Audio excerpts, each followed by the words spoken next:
آج کی ویڈیو میں آپ کے سامنے اپنی زندگی کا سچا واقعہ پیش کرنے جا رہی ہوں۔ کیسے استغفار کے وظیفے نے ہماری مالی تنگی کو دور کیا۔ اگر آپ بھی اپنی مالی زندگی سے پریشان ہیں تو اس وظیفے کا ورد کیجیے۔ انشاءاللہ چند ہفتوں میں ہی آپ کو رزلٹ ملنے چالو ہو جائیں گے، اور ساتھ ہی میں آپ کو ایسی غلطیوں کے بارے میں بھی بتاؤں گی جو استغفار کے وظیفے کے ساتھ نہیں کرنی چاہیے، ورنہ آپ کو اچھے رزلٹ نہیں ملیں گے۔ اس کے ساتھ ہی میں آپ کو بتاؤں گی کہ کیسے اس وظیفے سے اللہ رزق کے نئے دروازے کھولتا ہے۔ السلام علیکم ورحمۃ اللہ وبرکاتہ۔ ہماری زندگی میں ایک وقت ایسا بھی تھا جب ہم مالی اعتبار سے ہماری کنڈیشن بہت ویک ہو چکی تھی، رزق کی تنگی تھی، ہمیں صرف ایک ہی فکر ہوتی تھی کہ کیسے بھی کر کے ہمیں ہمارے مالی حالات صحیح کرنے ہیں۔ ہم بار بار اللہ سے بس ایک ہی دعا کرتے تھے کہ یا اللہ ہمیں اس مشکل سے باہر نکال۔ پھر ایک دن ہم قرآن پڑھ رہے تھے، ہمارے سامنے قرآن کی وہ آیت آئی جہاں اللہ تعالیٰ نے حضرت نوح علیہ السلام کی زبانی فرمایا کہ اپنے رب سے معافی مانگو، بے شک وہ بہت معاف کرنے والا ہے، وہ تم پر آسمان سے بارش برسائے گا، تمہارے مال اور اولاد میں برکت دے گا۔ پھر ہم کو سمجھ میں آیا کہ ہماری پریشانی صرف استغفار سے ہی دور ہو سکتی ہے۔ پھر ہم نے اسی وقت پکا ارادہ کر لیا کہ چاہے کچھ بھی ہو جائے لیکن ہم استغفار کا وظیفہ کرے بغیر نہیں رہیں گے۔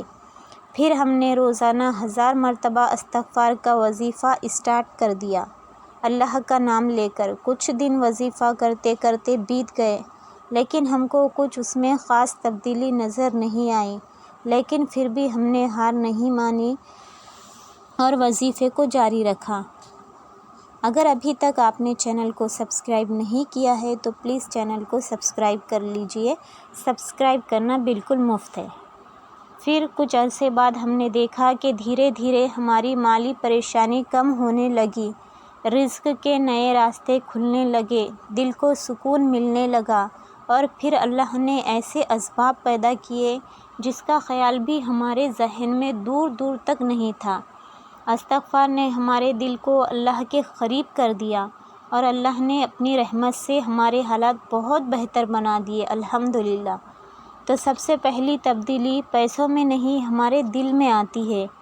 ایک بات یاد رکھیے، جب بندہ دل سے استغفر اللہ کہتا ہے تو یہ صرف الفاظ نہیں ہوتے بلکہ اللہ کے سامنے اپنی کمزوری کا اقرار بھی ہوتا ہے۔ جب بندہ سچے دل سے توبہ کرتا ہے تو اللہ تعالیٰ اس کے لیے ایسے راستے کھولتا ہے جس کا اس نے تصور بھی نہیں کیا ہوتا ہے۔ ہماری زندگی میں بھی کچھ ایسا ہی ہوا، لیکن ہمیں ایک ضروری بات سمجھنی ہوگی کہ ہمیں استغفار کے ساتھ حلال رزق کے لیے بھی محنت کرنی ہے، صرف استغفار کر کے نہیں بیٹھنا ہے، اور اس کے ساتھ ساتھ اللہ سے دعا بھی کرنا ہے اور اللہ پر توکل بھی رکھنا ہے۔